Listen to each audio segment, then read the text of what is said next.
Well, some days it can be better just to stay in bed. Hi there, this is Ron Rogers, and these are probably my most humbling landings, worst landings I've had in the Great Lakes ever. And there are a number of reasons for this. The worst problem was lateral directional control and kind of not deciding what type of landing I was going to do. I was thinking of doing wheel landings, but I practiced so many 3 point landings that I ended up doing wheel landings with the extra speed, transitioning to a 3 point with a crosswind and gusty conditions, and that doesn't work out well, let me tell you. And you can see. Bravo, got the left base to 1-1 in Burlington. Lake House traffic, warrior 4G020, 5 miles to the northwest, inbound for 45 for the left Allen for runway 8, Lake House. Aircraft number 1 at Lake in the Hills on 8, are you ready? Lake in the Hills, 3 Whiskey Whiskey, turning final, 08, Lake in the Hills.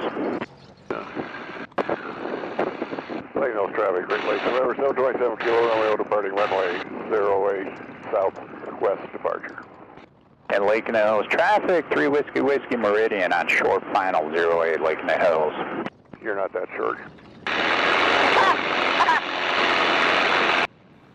If there's one thing I know how to do after 31 years of departing O'Hare, is how to make a expeditious takeoff without causing traffic conflicts. All right, so we're on our way down to Rochelle, Illinois. They've got a skydiving group down there and a lunch group, and our EAA 790 chapter has monthly flyouts, and I haven't been able to make a whole bunch of them due to weather or other reasons, but the day is pretty good today. It's hot, bumpy, but we're making a trip down there to have lunch and watch the skydivers, although we didn't watch the skydivers a whole bunch. But, oh, by the way, the Meridian is touching down just about now. Just because you're in a fast turboprop doesn't mean I can't make an expeditious takeoff. So we're headed on down to Rochelle, and we had a nice get-together. I am absolutely amazed at how small their parachutes are, and I think I'll do a little video about the skydiving down there at a later time, but this was just a busy day, which probably put some pressure on me as far as getting things done and maybe not planning as best as I should have.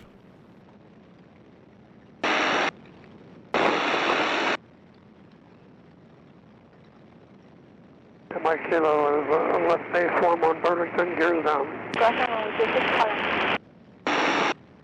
Lake in the Hills, Skylane 15 Mike departing 08, westbound.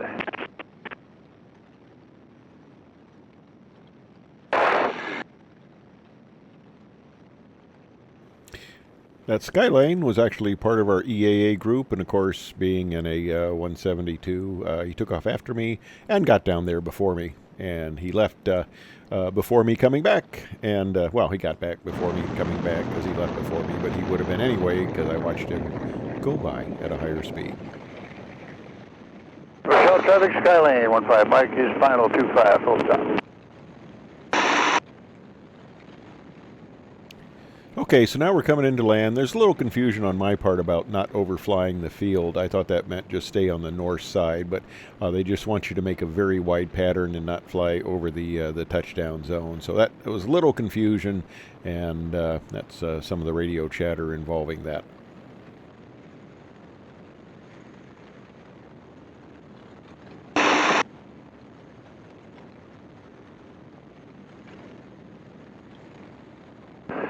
Traffic, Great Lakes, November 727 Kilo Romeo biplane is 1 mile to the northeast, entering a right base, runway 25, full stop, Rochelle.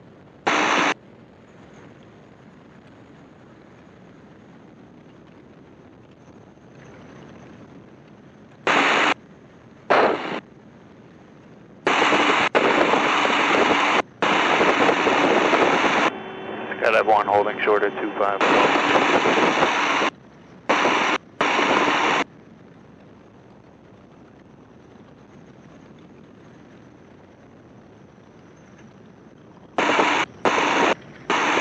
Skylane's clear, Rochelle.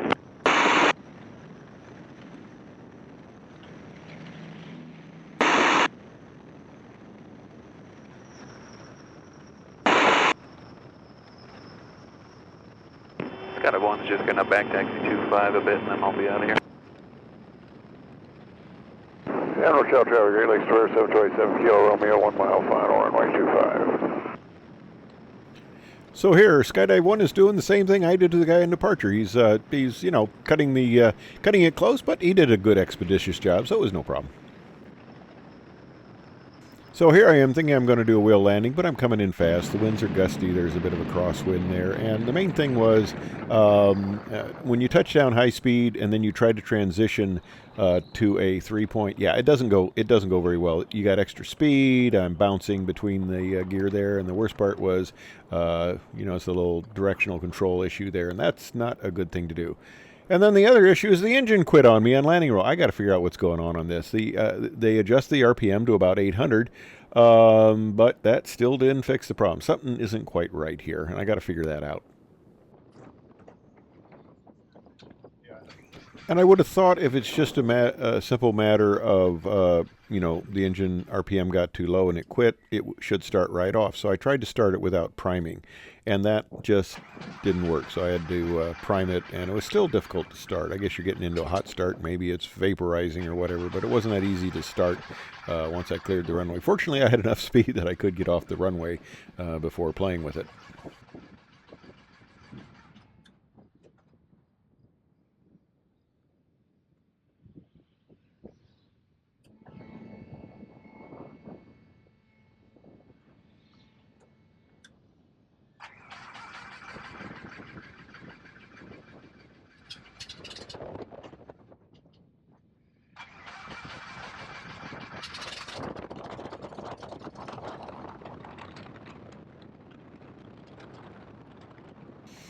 Okay, there. Finally get it going. So it's quick exiting the runway here. Taxi to parking. Set the airplane down and go to lunch. Now, stopped by and talked to the skydivers a little bit. Said, who here has jumped a paracommander? Who here even knows what a paracommander is? And a couple of them raised their hand that they knew what a paracommander was, because that was the big shoot when I was jumping. And one guy said he'd actually jumped it. So my wife says, you're an old guy too. So that was kind of funny. Another interesting thing happens here. I don't know if you'll see it here, but there was a twin, a Baron in front of me. Now, most people who fly twins know enough not to do a high-powered run-up on the ramp. This guy, when I got ready to leave, and I don't have video of it, unfortunately, but he's doing an extended run-up on the ramp, and my wife's in the airplane. He's shaking the wings back and forth. I thought he was going to blow the thing backwards into the grass because I had removed the chocks. I had to go up there and wave him off to say, hey, stop. You know, I mean, yeah, you'd think the guy would have known better, and then he pulled it back. But, you know, at least know what's behind you, and don't do run-ups on the ramp. That's just not courteous.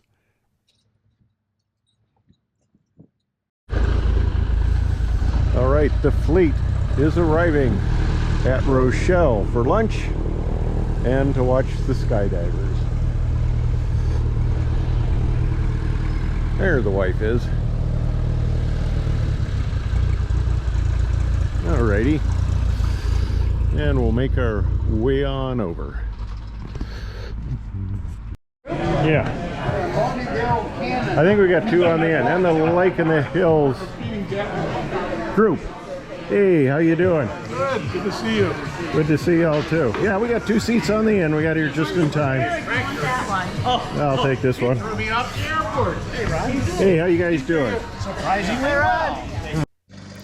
All right, time to go back, and that's the Sky Lane over there that I actually ended up taking off. He taxied before me. I actually ended up taking off because he decided he wanted the full length, which was, you know, I mean, he's got a full load there, and it's a hot day. I've got really good short field performance, so I just took the intersection and went. So, of course, I took off moments before him, but, of course, being faster, I could watch on ADS-B. I go back at about 1,000 feet altitude because it's, you know, that's my temperature adjustment in open cockpit airplane, and it gives you kind of a nice sightseeing thing that the wife always enjoyed, and I could watch him go back at about 2,500 feet and just watch him go by on the way back. So it was a pleasant flight back. And I decided when I come back into the pattern at Lake in the Hills, I'm going to land long. Okay, so I fly my usual, you know, idle commercial grade 180-degree turn to touchdown type of pattern. And I'm planning on landing long, but again, I couldn't decide that, wheel landing, or I fell back into the old 3-point, but I had extra airspeed, and that just doesn't work well. This airplane just wants to fly. So yeah, I got not the best landing back, so it was a day that, I should have stayed home. Anyway, we had a fun time. Of course, the interesting thing is the landings on the video never look quite as bad as they feel, for whatever that's worth.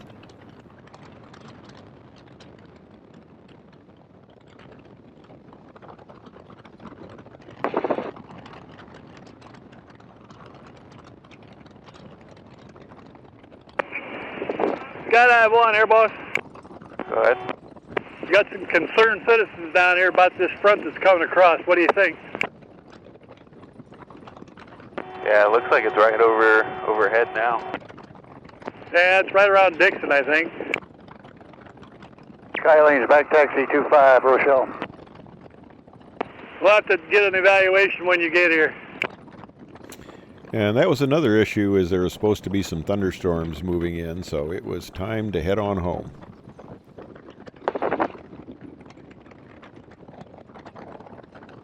Rochelle traffic, Great Lakes, November 727, Kilo Romeo, intersection takeoff, runway 25, right, turn out, northeast departure, Rochelle.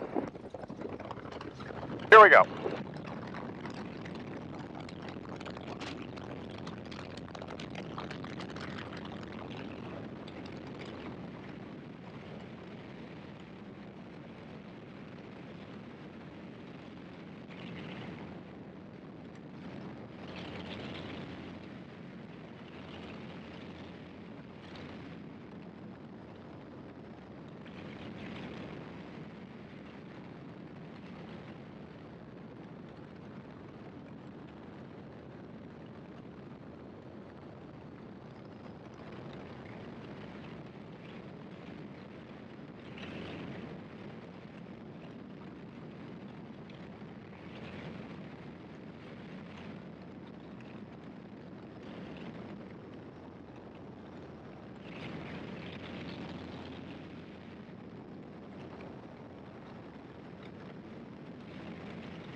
Rochelle traffic, Skylane 15 Mike, detect the party 25 eastbound.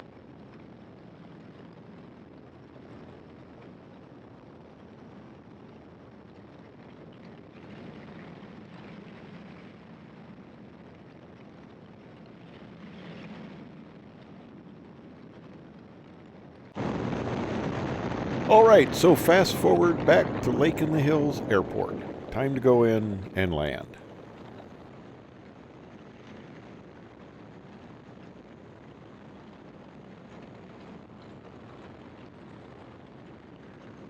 Burlington traffic, red cabin 1, coast turn right base 19 Burlington.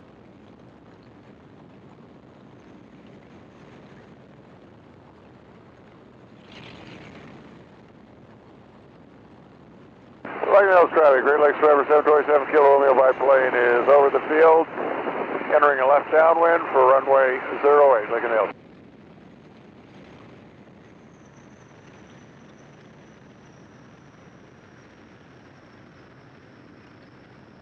Copy.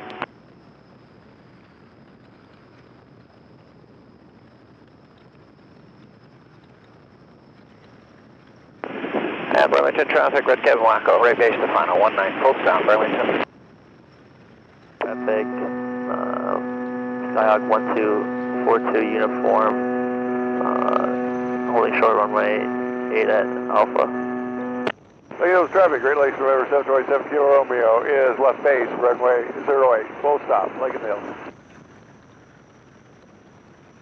So like I said, the intention was to land a little bit long so I'm not back taxiing against traffic, but the speed was a little high and I transitioned too early from a wheel to a full stall, and it didn't work out quite so well.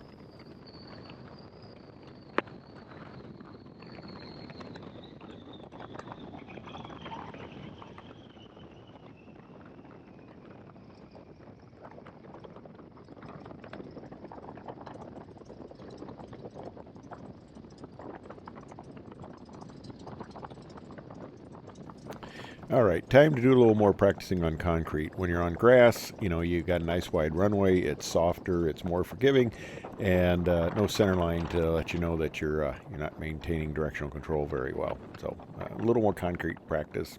Lagos traffic, Great Lakes, November 727, Kilo Romeo is clear of the field. Clear of the runway, 08, like that.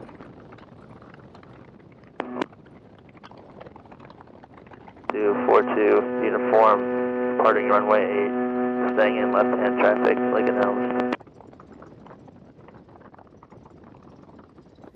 So my mechanic had cranked up the idle a quarter of a turn, which is kind of cool. He could reach in from underneath, didn't have to take the cowling apart, could reach in from underneath and just do it with a screwdriver. And I came in to check the idle, and I was idling at 800 instead of like the 500 before, and that is plenty high that it shouldn't have quit in the rollout. So we're going to have a talk and have them kind of look at things, I guess, and see what's going on here, because this engine quitting on a landing like that is just not what should be happening. So as you can see, no matter how much total flying time you have, you still have to maintain proficiency and still have to really pay attention to what you're doing, which is probably part of the problem here. So I'm going to have to go up and concentrate a little more, practice a little bit more, intermix the wheel and full stall landings, because wheel landings are fairly easy in this airplane, and I've been doing a lot of full stall landings because that's, you know, better for this short field type of performance situation. So I need to go back and practice the wheel landings a little bit more, and maybe in the crosswinds a little bit more, although it was at times 10 knot crosswind, and that's not a whole bunch. I mean, it's the limit's like 15 in this, but still it should be very controllable. Hey, thanks for watching. I hope you enjoyed it.